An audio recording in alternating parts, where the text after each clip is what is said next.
Hello and welcome to a brand new format of TBE. I'm Ryan. And I'm George. George, Yes. do you know what our theme is for this week? No idea. Jeans? Nope. Blue, red, Nope. Superman. You're close. Superheroes. Superheroes. Yeah. So, of course, the talk among whole geekdom this past couple of weeks has been the release of Marvel Age of Ultron. So we went to see it the other day. Yes, we did. What did you think? Personally, I thought it was great. I thought it was fantastic. The film... Basically, I've been hearing a lot on the movie before I went to see it, and people were actually quite skeptical. Yeah. Which surprised me, considering it's like the biggest film of the year. Yeah. But I really enjoyed it. I thought it was better than the first one. Better. Yeah. I don't think it was as good as the first one, just because I don't think it had as many sort of references and as much backstory to some of the characters and stuff. I think for someone from sort of the geek culture who sort of has that history, you've read the comics, you know the sort of some of the, more of the lore than I do. Yeah. I think from someone from your perspective, I could probably understand that. Like, I haven't seen Agents of S.H.I.E.L.D. or the Hulk. I've seen all the other ones. Yeah, so none of That's those all sort of mine. gaps. Yeah. So I mean, I know it's not like supposed to be part of their origin story, and I suppose that they did go into more of that in the first one for that very reason. It was the first Avengers film. Yeah. But isn't the point that you watch the little ones in between before the big Avengers ones? Yeah, it definitely does. I just wish that there was a bit more of that. But I did find it a lot funnier than the first one. They made it more of a comedy, I reckon, to be honest. There were moments where I felt there was moments you were like bellowing out loud. Yeah, I know, but like there were moments where I thought they were trying too hard. Right. Okay. I can't remember the exact line for now. Oh, there's a line. I don't know whether I want to spoil it. Near the end, where one of the characters says, "I was born yesterday," which like it felt quite forced. Yeah. The I know what you mean. the comedic timing of that. I still don't think it had a funny moment as much as the end of the Avengers. I think it was at the end. It must have been when Loki was like, "Oh, I'm a god. You can't beat me," or something. And Hulk just kind of picks him up and just goes, smashes him everywhere. I mean, there was something in the. There was something in a scene that, again, I don't want to spoil if you haven't seen, because it has only just come out. It came out 2 days ago. Kind of got to avoid spoilers. So I'm trying very hard to not spoil it. But there is a scene which is kind of similar, I think, but not quite on the same level. Yeah. Well, I mean, we are primarily a video game show. So I've been taking a look at the mobile game for the film, which just came out. It's called Marvel Future Fight. The full version of this is up on the channel right now. We should be putting up a clip overlaid over us right now. To show you a sort of quick kind of overview. But have you played the game? I haven't played it yet. I have got it downloaded. I haven't actually got my hands on it just yet. But it does look really good. It is really good. It's like a Marvel version of Diablo. Which is like instantly good setup for it. I think I even say that in the review. I think the worry is that, like, looking at the game, looking at the gameplay, looking at the sort of the style of it, and the fact that it's free. It's the free to play that I'm not a massive fan of. It's really strange, but I prefer games which don't make you wait to play it. Yeah, I mean, I know exactly what you mean. I mean, they've done it quite well. First of all, they give you lots of energy per day, I think, and that grows as well the more you play it. Right. So if that's good. You kind of start off with like 40 energy, and then at least the first levels take off 4 energy every time you play it, kind of thing. So I mean, that's straight away like off the mark. You get 10 levels worth. And so obviously the energy and stuff builds up throughout the day. You can earn energy and stuff as well.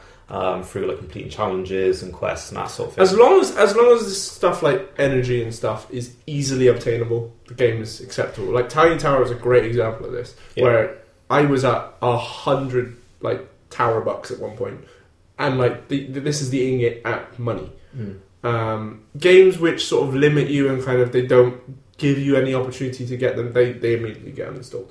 Yeah, so I mean that's more of a sort of pay to win kind of model that you're talking about, which is no, because pay to win, in my opinion, is stuff like where the more money you give in, the more stuff you get. I suppose the more advantage you have. Yeah. I suppose that makes sense. That's more. Although we'll speak on this later, but there is a pay-to-win game which I'm really enjoying at the moment, which we'll get on.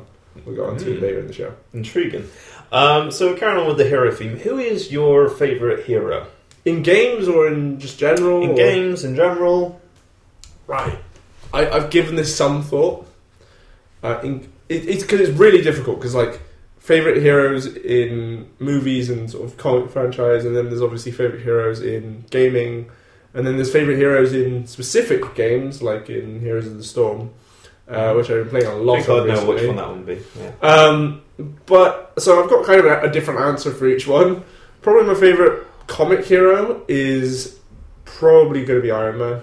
Yeah, okay. Just because it's Iron Man. Yeah. I mean, if I was a superhero, if I was any of the superheroes in the superhero universe, I would be Iron Man.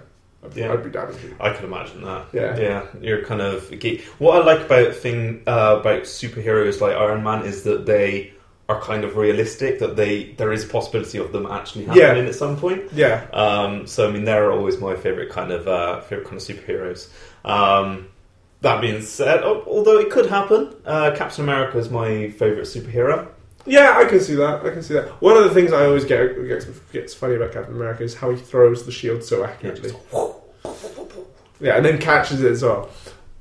In gaming, my favourite hero, just for the sort of the big nostalgia factor of it all, is probably the Sonic or Mario. Yeah, just because they're the grandfathers of heroes in gaming. I always played Sonic as a kid. Like, Sonic was my favourite game growing up. And I haven't played many of the sort of AAA titles that you've got out now, so I'm not too familiar with a lot of the heroes in sort of the AAA big console titles or anything like that. Mm-hmm. So like when I think hero gaming, I think either of those two. Yeah, well, mine would be another super soldier. Clearly there's a theme of me wanting to be a super soldier. Yeah. But Master Chief from Halo. There he is, look. Back there on the shelf. But yeah, I mean, he's like the ultimate machine. He's like the saviour. People, although in Halo 5, of course, there's this whole, is he a traitor or a saviour? Yeah, I've been seeing a lot of that about Halo and stuff. Like, yeah, it's a big campaign. Is it? Yeah. I mean, because there's like two games where they're like split down the middle. Or something like that. And one more thing, in Heroes of the Storm at the moment, which will be, I'll quickly brush up on, is coming out on the 2nd of June. So that will be open to everyone, so everyone can jump in and play these. I still need to play this. You do. I have thrown you a beta key. Yeah, I have got. And I've got a few more to give away. So be sure to follow me on Twitter at George Lim, and we'll sort something out. First giveaway. Yeah. But my favourite hero in that at the moment is Tyrael. I love Tyrael. From Diablo. Oh, cool. God, I didn't know he was even in it. But yeah, there's a lot of heroes. There's a lot. Cool.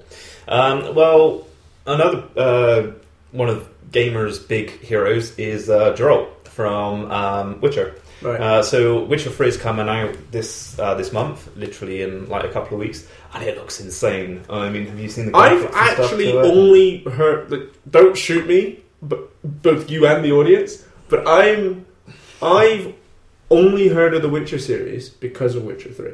Wow, really? Like, I hadn't heard of Witcher as a franchise before. Yeah, Witcher is a huge game, literally huge. I mean, I've got the size of the map. The NeoGAF community have worked out the size of the Witcher 3's map, which is absolutely huge. And I mean, this will make some sense to you because you've played GTA 5. Yep. GTA 5's map is around 81 square kilometers. Right.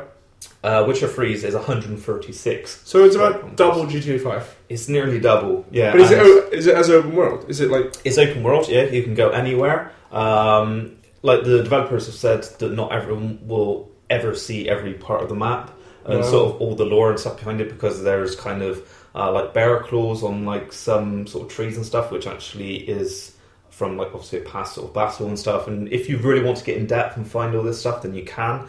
I know but a lot of people will be doing that. Yeah, a lot of people trying. I'll be the one trying. I've already pre-ordered it. I cannot wait. It looks amazing. There's no loading screens. It just looks absolutely insane. The way games are going, because you were just saying to me the other day, GTA 6 Is it going to be like the entirety of the US? Yes, I mean, Rockstar is apparently mapping the entire United States. Can you imagine like GTA 8, which is just the world? You get in a plane and will fly to like Europe, and like that would be absolutely mad. Yeah, imagine that on GTA Online. But the thing, can you imagine like 50 discs just to install this game, and you have to have like a separate hard drive just for... You would.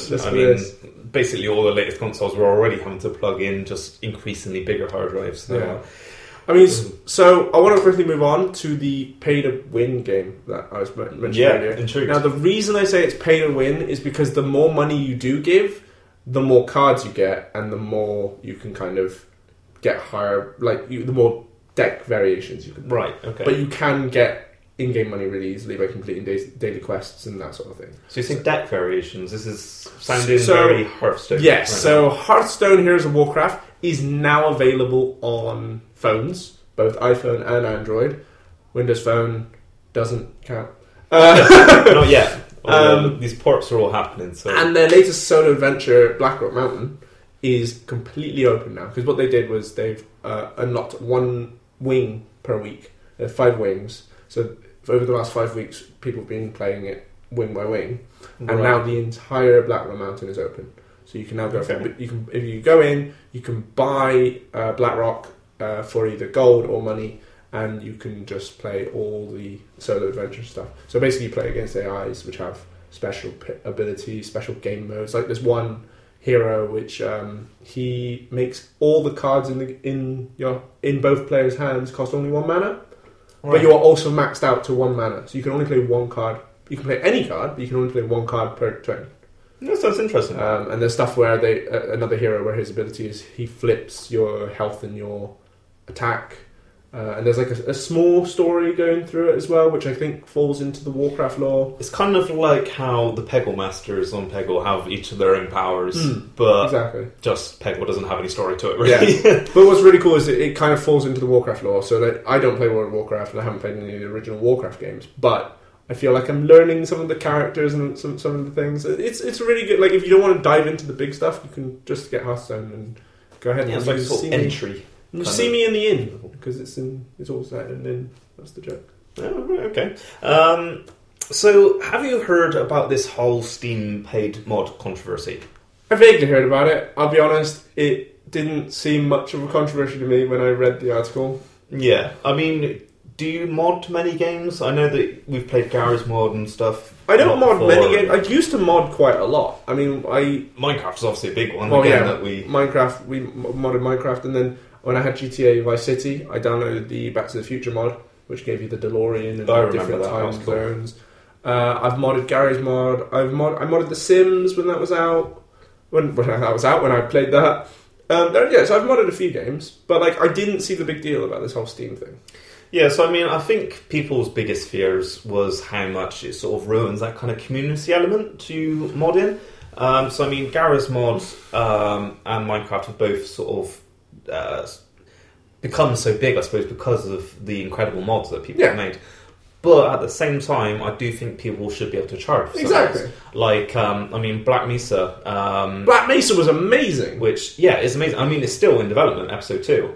Yeah. That's coming. That's coming this year as well. Oh, that's going to be so good. But I mean, that took a hell of a lot of effort. That was in the making since 2004, I think it was. Yeah, so that's like a good 6-year development. Yeah, and I mean that's 6 years of life. I mean, people deserve money for that time. That's why I think this is just completely bent out of shape, because people are hating on Gabe at Valve, and people are hating on the whole Valve decision to do it. But I'm like, these people are spending their time and effort making these mods. Why shouldn't they have the option to charge? And at the end of the day, if they do choose to charge, they're losing out if people don't download it. Yeah, exactly. I mean, I've got the letter here when they removed the paid mods. And so I'll just read it out now. So he said, to help you understand why we thought this was a good idea, our main goals were to allow mod makers the opportunity to work on their mods full-time if they wanted to, and to encourage developers to provide better support to their mod communities. We thought this would result in better mods for everyone, both free and paid. We wanted more great mods becoming great products, like Dota, Counter-Strike, DayZ, Killing Floor, and we wanted that to happen organically for any mod maker who wanted to take a shot at it. We understand our own game communities pretty well, but stepping into an established year-old modding community in Skyrim was probably not the right place to start iterating. No, that was a terrible idea. Yeah, I mean, so that...